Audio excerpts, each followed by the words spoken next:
the one critical element that we want you to know is that 93% of Kenya's grid is green.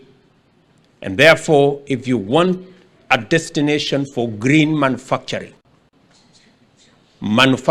that is equally responsible and sustainable and in harmony with our planet, then the right place to invest is in Kenya, because you get green energy and you get responsible manufacturing out of our ecosystem. Within a very short time, China has risen rapidly and become Kenya's leading trading partner.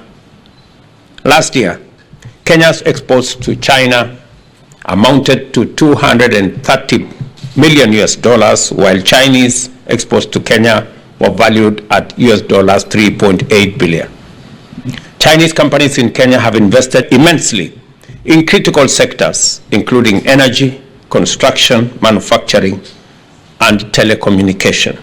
Yesterday, I paid a visit to one of the largest investors in the technology sector in Kenya, Huawei, who are supporting our economy and supporting our tech companies in Kenya. Again, a demonstration of true friendship between two peoples, our private sector, and also those of us running the public sector. Thank you very much, great people. Allow me to invite